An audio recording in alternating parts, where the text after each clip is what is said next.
বান্দা তোমরা যেন আল্লাহর নিয়ামত পেয়ে আল্লাহর রহম পেয়ে খুশি উদযাপন করো।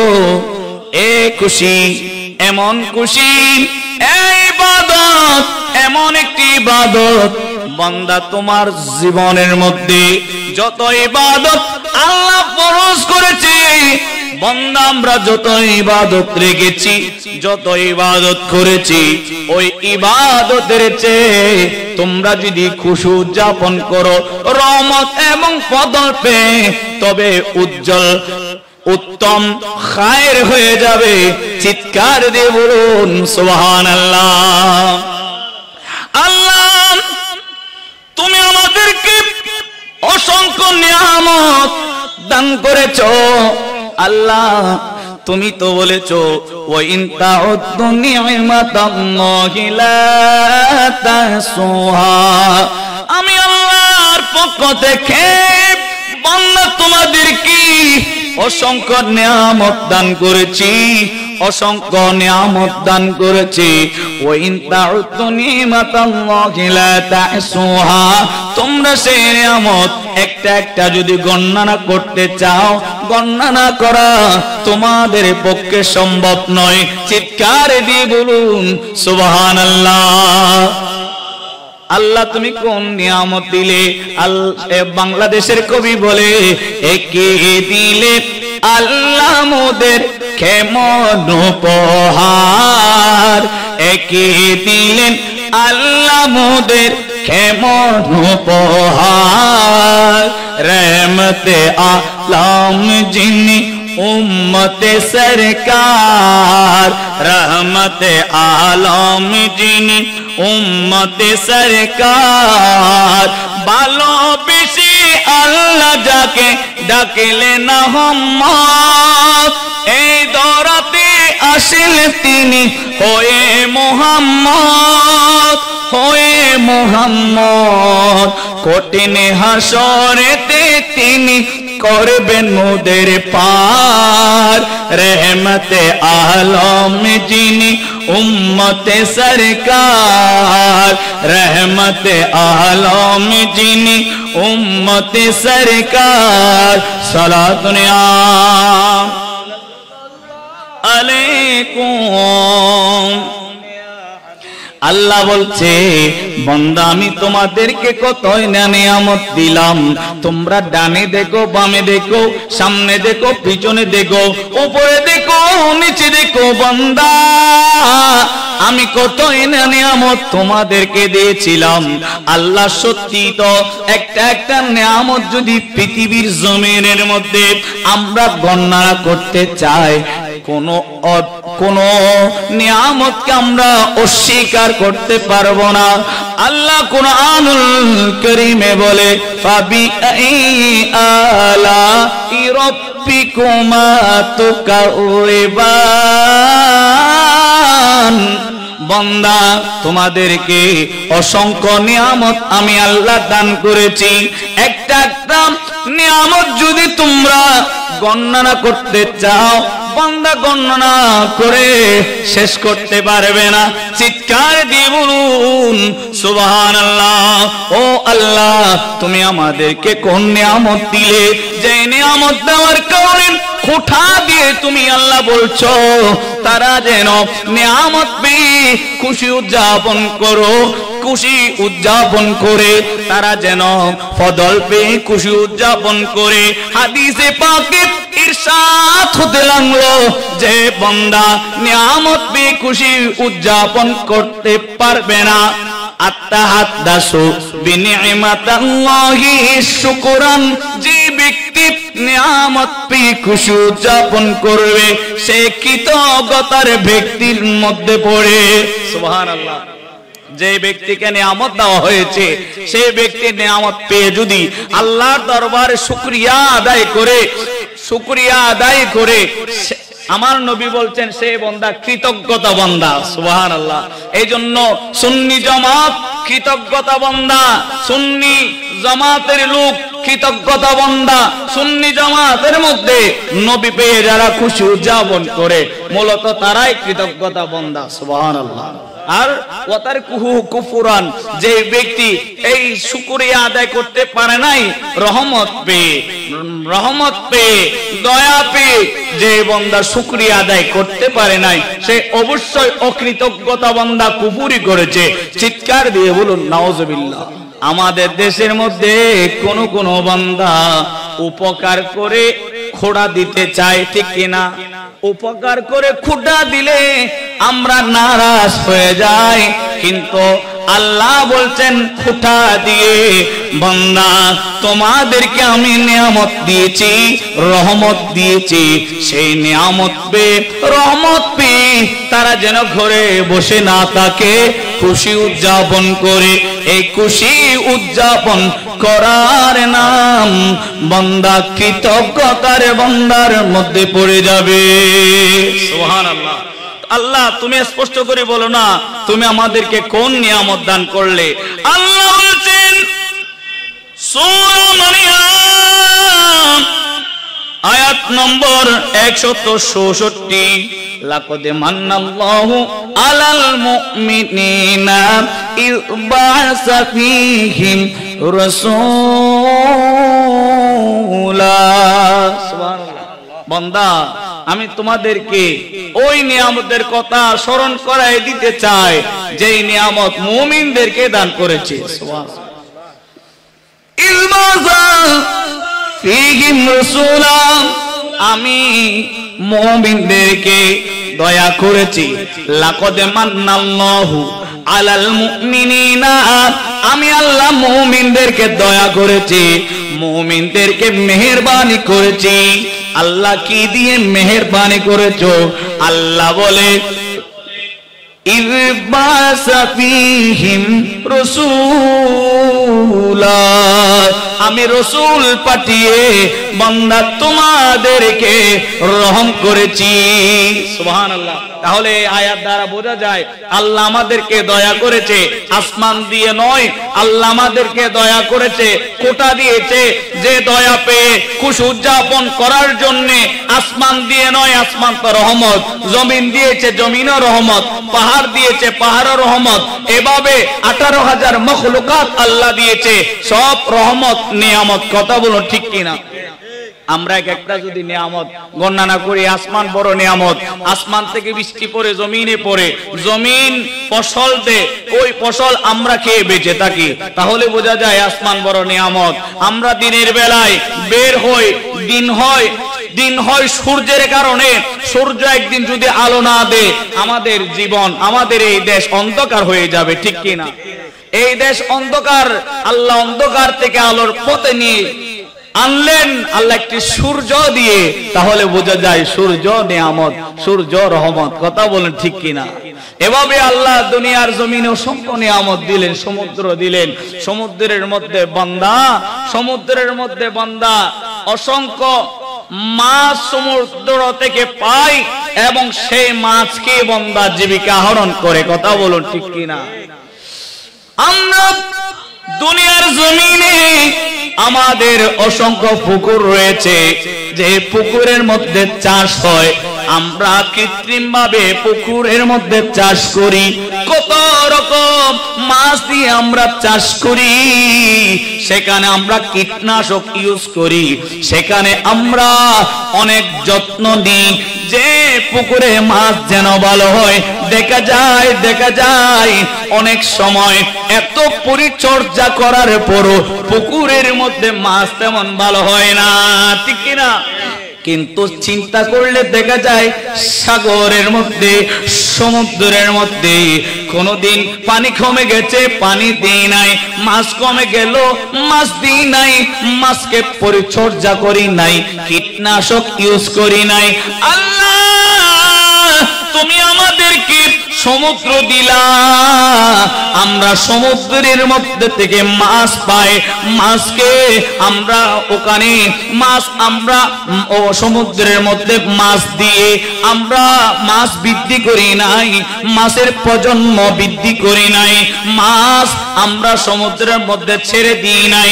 আমাদেরকে তুমি আল্লাহ না দেওয়ার শর্ত দিচ্ছ, ও কীটনাশক ইউজ করি নাই, দিনকে দিন, মাসকে মাস, বছরকে বছর, ওই ছেলেরা সমুদ্রের গভীরে গিয়ে মাছ নিয়ে আসে, আমরা খাই বৈদেশিক মুদ্র হিসেবে বিশ্বের জমিনে রপ্তানি করে। আল্লাহ বুঝা যায় সমুদ্র বড় নেয়ামত। আল্লাহ তুমি জমিন দিয়েছ, জমিনের মধ্যে বসবাস করি, জমিনের মধ্যে কত রকমের ফসল আমরা লাগাই, আল্লাহ ওই ফসল থেকে আমরা জীবিকা নির্বাহন করি। আল্লাহ বুঝা যায় জমি তো বড় নিয়ামত, জমিন বড় নিয়ামত। আল্লাহ তুমি কি জমিনের কথা বলেছো? আল্লাহ বলে নয় নয়, আমি বলেছি ওয়ামা আরসালনাকা ইল্লা রাহমাতাল লিল আলামিন। চিৎকার দিয়ে বলুন সুবহানাল্লাহ। আল্লাহ বান্দাকে নিয়ামতের শুকরিয়া আদায় করতে বলেছেন। আসমান পেয়ে নয়, জমিন পেয়ে নয়, পাহাড় পেয়ে নয়, পর্বত পেয়ে নয়, সমুদ্র পেয়ে নয়, নবী মুস্তাফাকে পেয়ে। সুবহানাল্লাহ বলেন। আমার নবীকে পেয়ে তোমরা কি করো? খুশি উদযাপন করো। আজকে ঈদে মিলাদুন নবী। আমাদের দেশে দুইটা ঈদ আছে না নাই? একটা ঈদুল ফিতর আর একটা ঈদুল। আচ্ছা, ঈদুল ফিতরের দিন কি এরকম আপনারা লাইটিং করছেন, এবার প্যান্ডেল করছেন? ঈদুল আজহার দিন করছেন? বোঝা যায় ঈদুল ফিতরের দিন করেন নাই, ঈদুল আজহার দিন করেন নাই, আজকে করছেন। আজকে ঈদে মিলাদুন নবী। আজকে কি? ঈদে মিলাদুন নবী। তাহলে বোঝা যায় দুই ঈদের সারা ঈদ, দুই ঈদের সুন্দর ঈদ, দুই ঈদের শ্রেষ্ঠ ঈদ, দুই ঈদের মর্যাদাপূর্ণ ঈদ ঈদে মিলাদুন নবী। সুবহানাল্লাহ। ঈদে মিলাদুন নবী। ঈদে মিলাদুন নবী করলে ইবাদত। ঈদে মিলাদুন নবী করলে কি হয়? ইবাদত। তো ইবাদত এটা হাদিসে পাকের দলিল লাগবে কিনা? যিকরুল আম্বিয়া ইবাদাতুন, আম্বিয়াদের জিকির করা ইবাদত। সুবহানাল্লাহ। আম্বিয়াদের জিকির করা কি? মুসা আলাইহিস সালাম বলে জিকির করলে ইবাদত হবে। আমার নবীর নাম আল্লাহকে যে পাইতে চায়, হযরতকে ভালোবেসে আরশ কুরসি লৌহ কলম না চাহিতে পেয়েছে, হযরতকে ভালোবেসে। সুবহানাল্লাহ বলেন না? এভাবে নবীর জিকির যেভাবে করুক না কেন, করলে কি হবে? ইবাদত হবে। করলে কি হবে? আজকে মজলিস সাজিয়েছে আমার নবীর শান মানুষকে বলার জন্য, ঠিক কি না? আজকে আমরা মজলিস সাজিয়েছি আমার নবীর শানে মুস্তাফা শোনার জন্য, ঠিক কি না? এইজন্য বান্দা নবী মুস্তাফা সাল্লাল্লাহু আলাইহি ওয়াসাল্লামের জিকির যতদিন করবা, যতক্ষণ করবা ততক্ষণ ইবাদত হবে। সুবহানাল্লাহ। আল্লাহ বান্দাকে নামাজ ফরজ করে দিয়েছে, রোজা ফরজ করে দিয়েছে, হজ ফরজ করে দিয়েছে, যাকাত ফরজ করে দিয়েছে। কথা বলুন ঠিক কি না? কিন্তু একটা ইবাদত আল্লাহ ফরজ করে নাই, তার নাম দরুদ শরীফ। দরুদ শরীফ পড়া ফরজ, জীবন একবার পড়া ফরজ। আমার নবীর নাম যতবার শুনবেন অতবার পড়া ওয়াজিব। প্রতিটা ভালো কাজের আগে দরুদ শরীফ পড়া মুস্তাহাব। সুবহানাল্লাহ। আল্লাহ বলছেন নামাজ বান্দা অবহেলা করবে, এইজন্য আমি আল্লাহ ফরজ করে দিয়েছি। সুবহানাল্লাহ। নামাজকে নামাজ নাম রাখা হয়েছে, নামাজের ভিতর সব আল্লাহর জিকির আর নবীর জিকির। নামাজের নাম তাসবিহ, সালাতের নাম নামাজ, সালাতের নাম তাসবিহ, সালাতের নাম জিকির, সালাতের নাম তাহলিল। সুবহানাল্লাহ। এই সবগুলো নামাজে সালাতে আসে বলে সালাতের নাম নামাজ বলা হয়েছে, সালাত বলা হয়েছে। সুবহানাল্লাহ। তো আল্লাহ নবী মুস্তাফা সাল্লাল্লাহু আলাইহি ওয়াসাল্লামের এই দরুদে মুস্তাফা ফরজ করে নাই কেন? এই জন্য ফরজ করে নাই, বান্দা আল্লাহ বলছেন বান্দা সব সময় চেয়ে থাকবে, বান্দা সব সময় চেয়ে থাকবে আমি আল্লাহ যেই মর্তবাপূর্ণ ইবাদত রেখেছি এগুলো করার জন্য, ঠিক কি না? বান্দাকে যেগুলো আমি ফরজ করে দিয়েছি এগুলো আমি জানি, আমি আল্লাহর এলমে জানা আছে মানুষ নামাজ নিয়ে অবহেলা করবে। ঠিক কি না? তো দরুদ শরীফ এমন একটি ইবাদত, দরুদ শরীফ এমন একটি জিকির যে দরুদ শরীফ আল্লাহ নিজে পড়ে। সুবহানাল্লাহ বলেন। যে দরুদ শরীফ আল্লাহকে কিভাবে পড়ে? নিজে পড়ে। দেখেন আল্লাহর জিকির চেয়ে নবীর জিকির বেশি। সুবহানাল্লাহ। আল্লাহর জিকির চেয়ে নবীর জিকির বেশি। বলে হুজুর কিভাবে বেশি হতে পারে? আল্লাহ তো, আল্লাহর অদ্বিতীয় কোনো ইলা নাই, ঠিক কি না? আল্লাহ একজন, উনি সর্বশক্তিমান, উনি সর্বমর্যাদাবান, কথা বলুন ঠিক কি না? তো আল্লাহর জিকিরের চেয়ে নবীর জিকির বেশি কেমনে? বলে আল্লাহর জিকির একসময় বন্ধ হয়ে যাবে। আল্লাহর জিকির একসময় কি হয়ে যাবে, কিন্তু নবীর জিকির বন্ধ হবে না। নবীর জিকির বন্ধ হবে না। আল্লাহর জিকির বন্ধ করে, আল্লাহর জিকির বন্ধ করে নিঃশ্বাসে নিঃশ্বাসে করে, নিঃশ্বাসে নিঃশ্বাসে বান্দা আল্লাহর জিকির করে। নামাজের মধ্যে বান্দা আল্লাহর জিকির করে, রোজার মধ্যে বান্দা আল্লাহর জিকির করে, হজ্জের মধ্যে বান্দা আল্লাহর জিকির করে। লব্বাইক আল্লাহুম্মা লব্বাইক লব্বাইক লা শারীকা লাক ইন্নাল হামদা ওয়ান নি'মাতা লাকা ওয়াল মুলক লা শারীকা লাক। করে কিনা? বান্দা সব সময় আল্লাহর জিকির করে, পশু পাখি আল্লাহর জিকির করে, পাহাড় পর্বত আল্লাহর জিকির করে, 18,000 মাখলুকাত আল্লাহর জিকির করে, কুল কায়নাত আল্লাহর জিকির করে। আল্লাহর যত সৃষ্টি আছে সব সময় আল্লাহর জিকির করে। চিৎকার দিয়ে বলুন সুবহানাল্লাহ। দেখে যখন এই সৃষ্টি থাকবে না, যখন মানুষ থাকবে না, পাহাড় থাকবে না, পর্বত থাকবে না, আসমান থাকবে না, জমিন থাকবে না, থাকবে না, থাকবে না, দুনিয়ার জমিনে আল্লাহ যত সৃষ্টি রয়েছে কিচ্ছুই থাকবে না দুনিয়ার জমিনে। শুধু শুধু দুনিয়ার জমিন দুনিয়ার জমিন পানা পানা হয়ে যাবে। কেউ আল্লাহ জিকির করনেওয়ালা থাকবে না। পাহাড় তো আল্লাহ জিকির করতে থাকবে না, পর্বত আল্লাহ জিকির করতে থাকবে না, মানুষ আল্লাহ জিকির করতে থাকবে না, পশু পাখি আল্লাহ জিকির করতে থাকবে না। তখন আল্লাহর জিকির বন্ধ হয়ে যাবে। কথা বলুন ঠিক কিনা? এক সময় আল্লাহর জিকির কি হয়ে যাবে? বন্ধ হয়ে যাবে। বন্ধু এমন একটি সময় আমার নবীর জিকির বন্ধ হবে না। আল্লাহর জিকির যদিও বা বন্ধ হয়ে যায়, আমার নবীর জিকির বন্ধ হবে না। বলে আমার নবীর জিকির কে করবে? কুরআনুল কারীমের ফয়সালা, কুরআনুল কারীমের আয়াত। আল্লাহ বলে ইন্নাল্লাহা ওয়া মালাইকাতাহু ইউসাল্লুনা আলান নবী ইয়া আইয়ুহাল্লাযীনা আমানু সাল্লু আলাইহি ওয়া সাল্লিমু তাসলিমা। সুবহানাল্লাহ। আল্লাহ বলে আমি আল্লাহ আমার নবীর উপর দরুদ শরীফ পড়ি, কাজে দুনিয়া ধ্বংস হয়ে যাবে, পাহাড় ধ্বংস হয়ে যাবে, পর্বত ধ্বংস হয়ে যাবে, জিন ইনসান ধ্বংস হয়ে যাবে, পশু পাখি বৃক্ষলতা ধ্বংস হয়ে যাবে। আমি আল্লাহ ধ্বংস হব না, আমি আল্লাহ আবাদ থাকবো। যেহেতু আমি আল্লাহ থাকবো, সেহেতু আমার নবীর জিকির আমি আল্লাহ করব। এজন্য বাবা বলতে মন চাই, আল্লাহর জিকিরের চেয়ে আমার নবীর জিকির বেশি।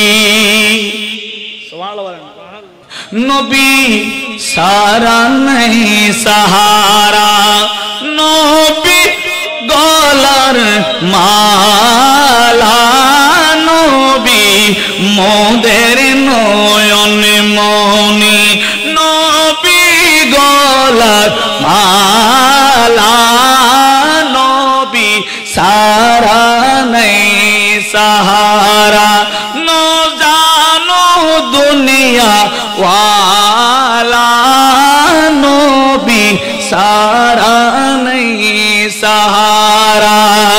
নবীর জিকির আল্লাহর জিকির, নবী সবসে নবীর জিকির আল্লাহর জিকির নবী সবসে আলা উম্মতে উম্মতে বলে সদা কান্দেন মদিনা ওয়ালা নবী ছাড়া নাই সাহারা সালাত নিয়াম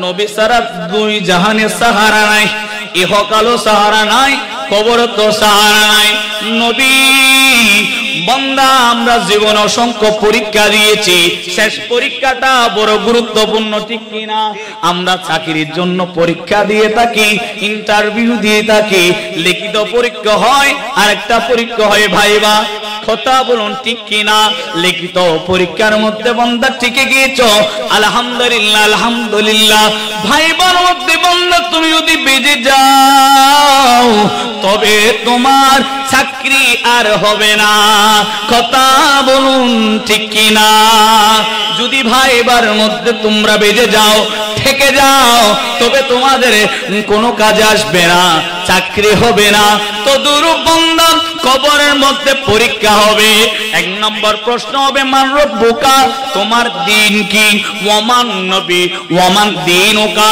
তোমার দিন কি মা কুনতা তাকুনু ফি হক্কে হাজার রাজুল তোমার সম্মুখে দাঁড়ানো ব্যক্তিটিকে আখিরি প্রশ্নের জবাব যে বান্দা দিতে পারবে সে প্রকৃতপক্ষে জান্নাতি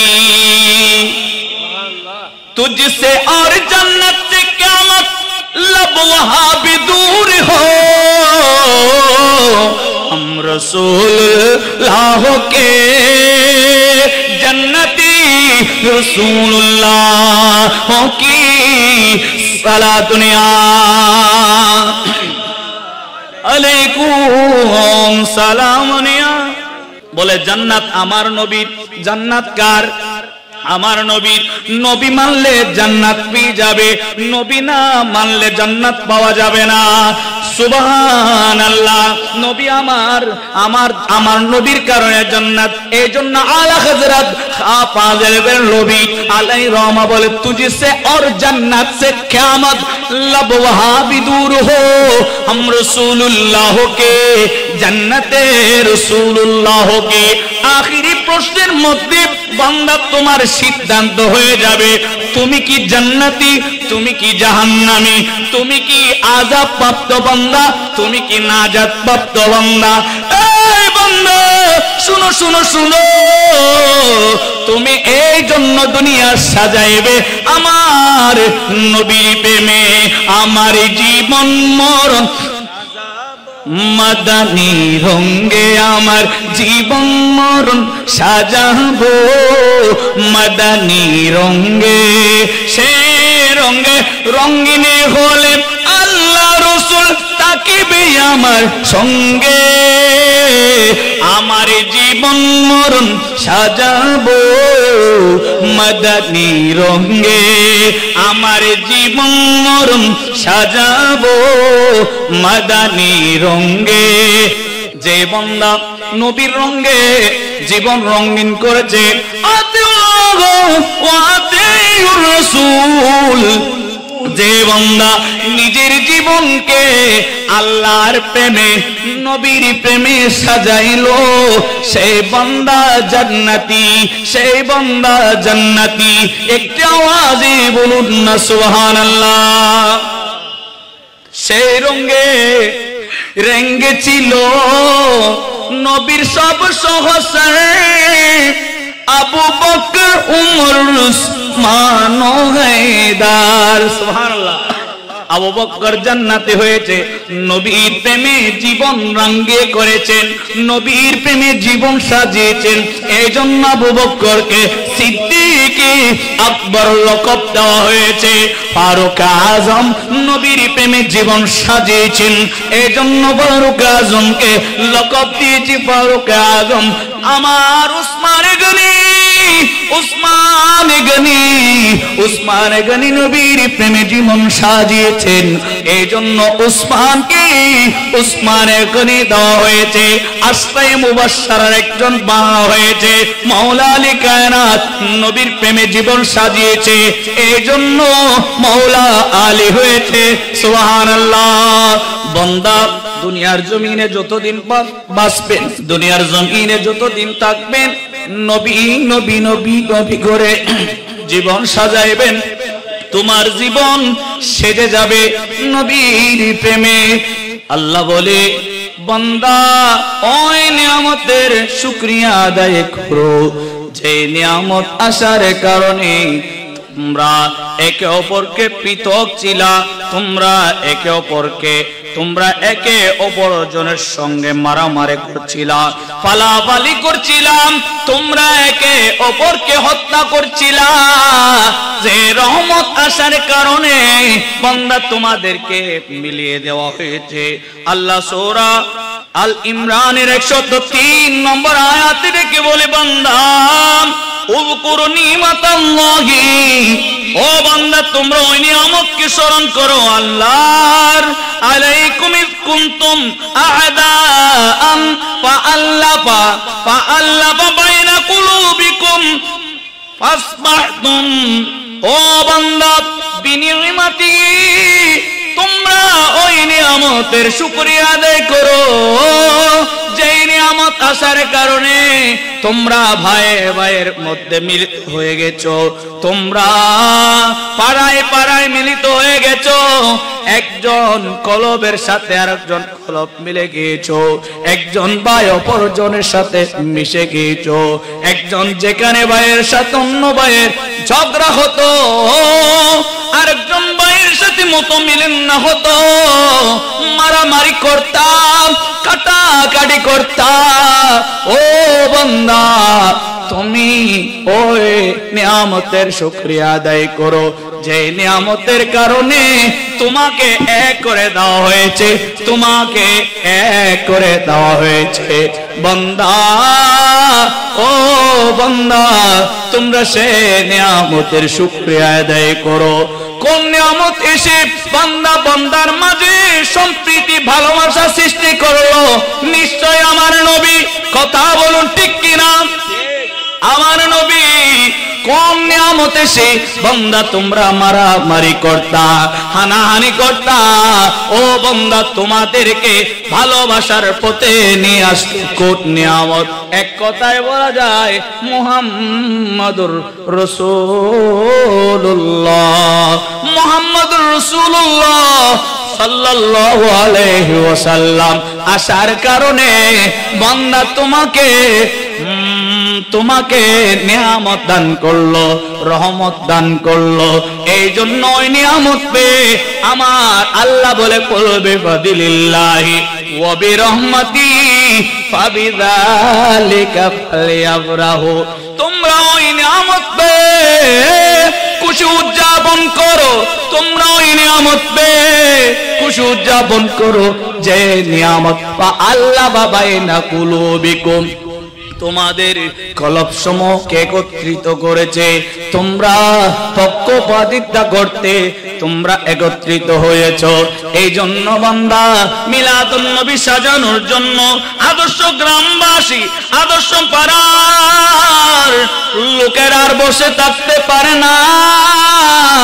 নবী মুস্তাফার মিলাদকে সাজানোর জন্য আজকে 1 বছর পর্যন্ত, 1 মাস পর্যন্ত ওনাদের ঘুম নাই, চোখের মধ্যে ঘুম নাই, ব্যবস্থাপনা কমিটির মধ্যে ঘুম নাই, রাত নাই দিন নাই, শুধু পরিশ্রম করতে থাকে কিভাবে নবী মজলিসকে সাজানো যায়, কিভাবে আমার নবীর মজলিসকে সাজানো যায়, গুছানো যায়।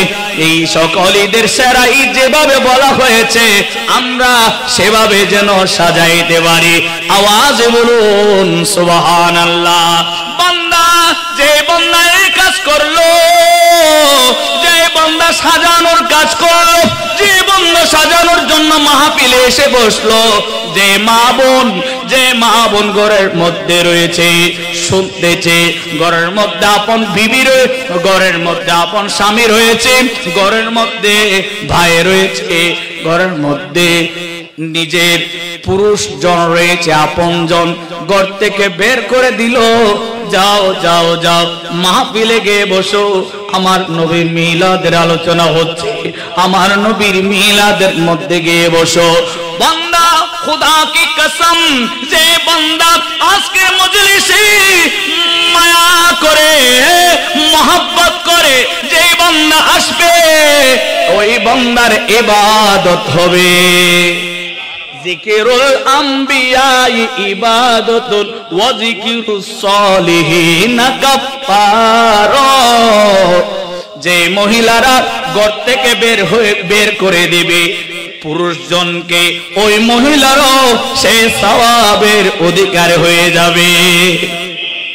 ওয়া রাসালনাকা ইল্লা রাহমাতুল লিল আলামিন, আলম জগতের রহমত নবী দুনিয়ার জমিনে এসেছে সেই নবীর ফয়েজ পাওয়ার জন্য, সেই নবীর নজরে তাকার জন্য।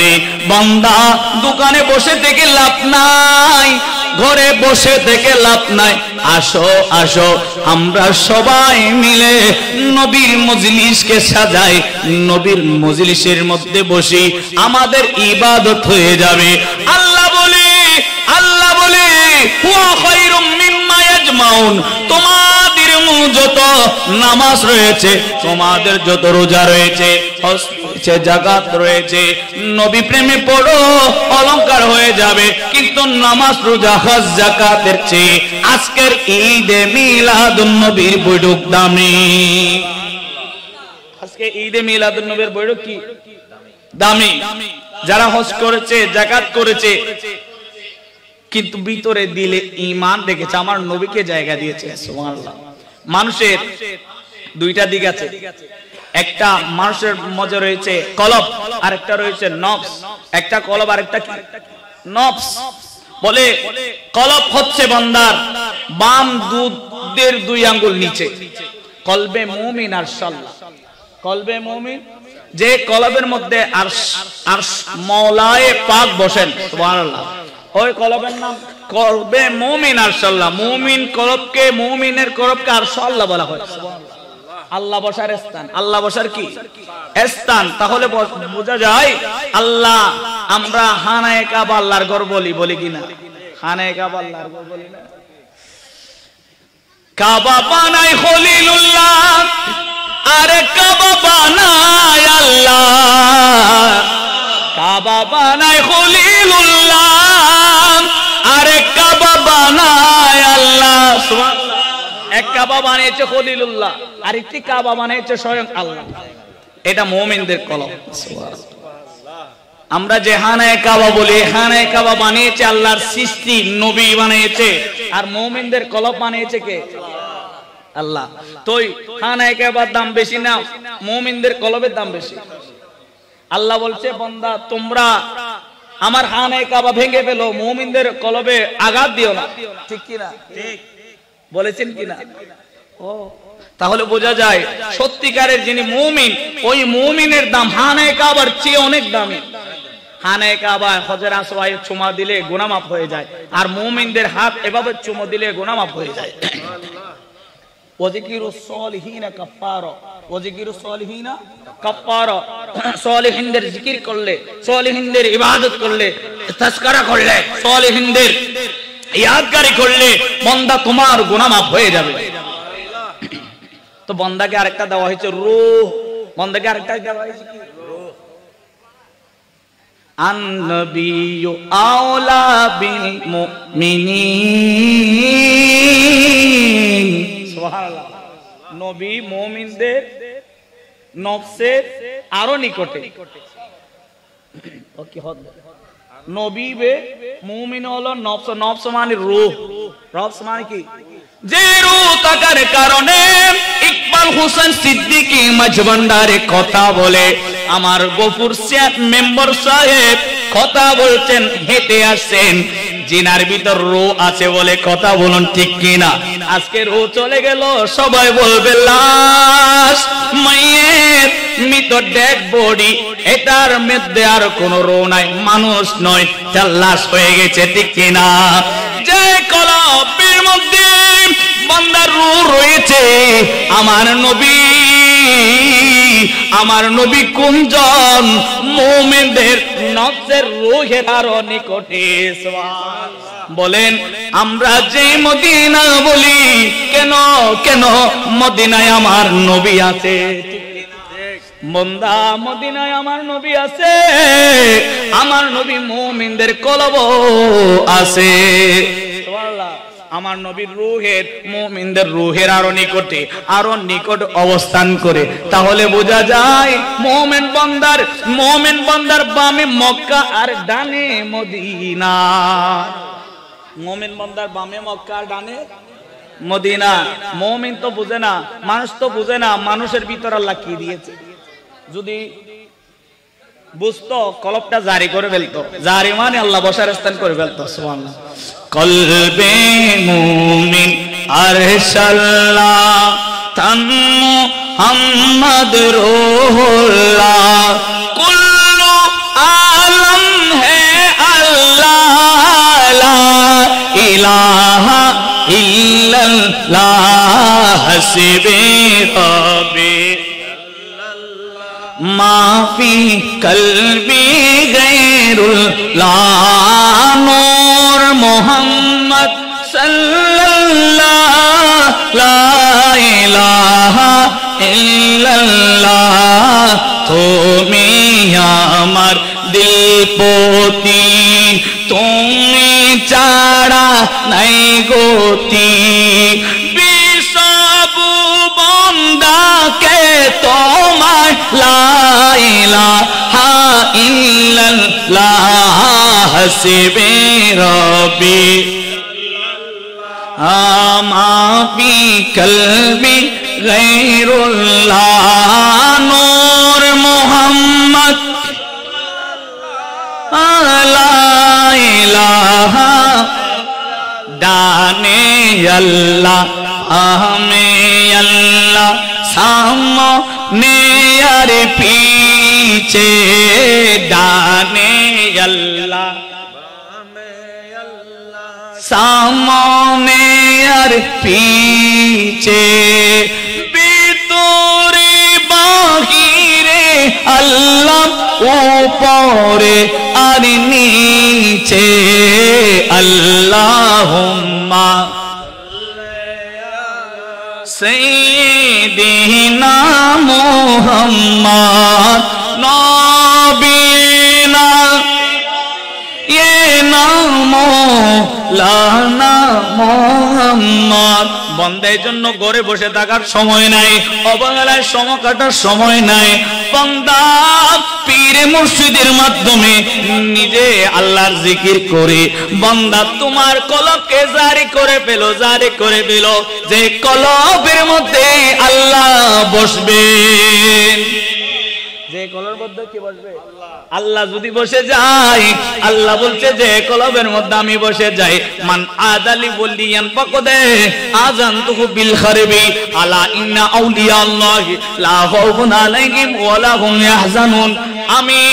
আমি আল্লাহ যে কলবের মধ্যে বসে যায়, সে কলব সাধারণ মানুষ নয়, সে সাধারণ 10-5 জন মানুষের মতো নয়, সে স্বয়ং আমার আল্লাহর ওলি বনে যায়।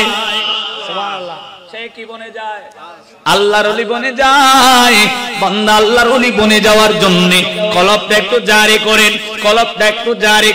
কলব যদি জারি হয়ে যায়, বান্দা তুমি যেদিকে চোখ দিবে সেদিকে সুস্থ হয়ে যাবে। অসুস্থ ব্যক্তির দিকে দৃষ্টিপাত করলে সুস্থ হয়ে যাবে, অমানুষের প্রতি দৃষ্টিপাত করলে মানুষ হয়ে যাবে, অন্যায়ের প্রতি দৃষ্টিপাত করলে ন্যায় হয়ে যাবে। চিৎকার দিয়ে বলুন সুবহানাল্লাহ। আমার নবী এসেছেন এই জন্য। বান্দা তোমরা আরবের জমিনের মধ্যে মারামারি করো না, কাটাকাটি করো না, খুন খারাপি করো না, লাহাজানি করো না, চিন্তায় করো না, জুলুম করো না, অন্যায় করো না। তোমরা হার হামেশা আল্লাহর ইবাদত করো, আল্লাহর ইবাদতের মধ্যে শামিল থাকো। চিৎকার দিয়ে বলুন সুবহানাল্লাহ।